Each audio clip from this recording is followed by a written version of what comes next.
Africaines, Africains, chers compatriotes, je vous retrouve ce soir, 18 septembre, toujours dans le cadre de la situation sociopolitique au Niger, pour mon 4e message, soit 55 jours après le coup d'État militaire du 26 juillet 2023 au Niger. Quel est l'objet de ce 4e message? C'est pour insister encore sur la nécessité de la levée des sanctions économiques. Avant tout, je voudrais remercier tous les acteurs, les médiateurs qui sont intervenus. Je vais citer les chefs religieux de tous les pays, les anciens chefs d'État et d'autres acteurs. Et je souhaite vivement que les décideurs, les présidents de la République de la CEDEAO puissent comprendre ce cri de cœur des peuples africains tout entiers. Pourquoi j'insiste sur la levée des sanctions économiques? À mon humble avis, ces sanctions économiques sont illégitimes car ne répondant à aucune norme humaine, sont illégales car ne se fondant sur aucun texte de la CEDEAO, cruelles car elles prennent en otage les populations du Niger, du Bénin et même du Nigeria. Alors, au nom de l'amour et de la considération du genre humain, j'invite tous les chefs d'État de la CEDEAO à œuvrer pour la levée immédiate de ces sanctions.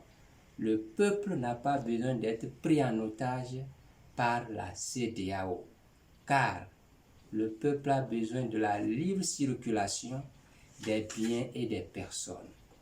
On n'éteint pas le feu par le feu.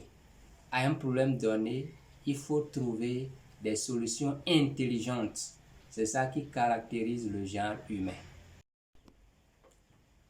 Alors, en ce qui concerne l'option militaire, depuis mon premier message, j'ai expliqué le danger de cette option en invitant la CEDEAO à l'écarter. Car si elle venait à avoir lieu, ce serait une guerre inédite, un chaos pour l'Afrique. Le Niger, vu sa position géographique et stratégique, impacte l'Algérie, impacte le Tchad. Je suis au Bénin, le Bénin est déjà lourdement impacté par les sanctions économiques. Le peuple béninois fait quoi pour mériter cela? Non, il faut que tous les chefs d'État africains, cette fois-ci, car le Niger, l'Afrique de l'Ouest, fait partie de l'Afrique, interpellent leurs collègues chefs d'État de la CEDEAO. Au Gabon, nous avons vu un coup d'État. Que la CEDEAO prenne exemple sur l'Afrique centrale. Dénoncer, oui, mais qui a sanctionné? Personne. Parce qu'au XXIe siècle, il faut que nous ayons toujours des approches intelligentes dans la gestion de nos conflits, que ce soit interne et externe. Cette guerre, si elle avait lieu, je répète, ce serait un chaos. L'Algérie impliquée et ses partenaires, tout le monde. Alors, il y a un autre aspect. La France aujourd'hui, qui est devenue un acteur majeur dans cette crise, la France viole, à mon avis, le droit international. Il y a eu 6 coups d'État militaires directs au Tchad, en Guinée, au Mali, au Burkina Faso et au Gabon, au Niger. Pourquoi traiter le Niger différemment? Non, ça ne peut pas passer.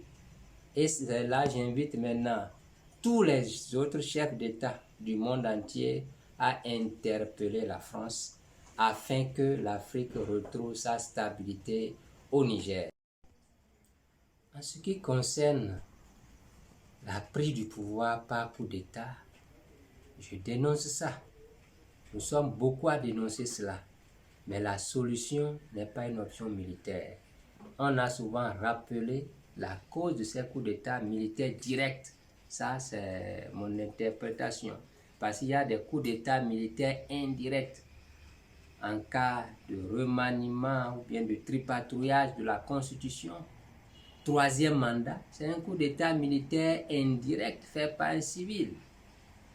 Parce que si l'armée n'est pas corrompue jusqu'aux os, elle ne va pas accepter troisième mandat. Si l'armée n'est pas corrompue jusqu'aux os, elle ne peut pas accepter les élections tripatouillées.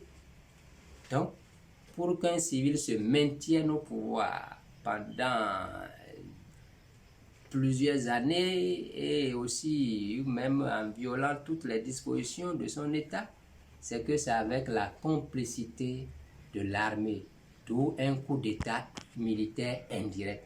Car lorsque les populations dans leur liberté veulent s'exprimer, ce sont ces forces de l'ordre militaires et policières qui sont devenues les forces de répression interne qui viennent mater les populations dans leur élan de liberté. Donc ils ont fait là un coup d'État militaire indirect. Tout cela, quand la CEDEAO regarde, elle ne dit rien. Et c'est cette montée de la révolte populaire en Afrique qui conduit à ces coups d'État militaires directs suscités par la population. Telle est la réalité et je nous invite, dans le cas du Niger, à ne pas déborder, à vite trouver les solutions diplomatiques pour que les sanctions soient vite levées et que le Niger retrouve sa paix et toute l'Afrique retrouve sa paix. Merci.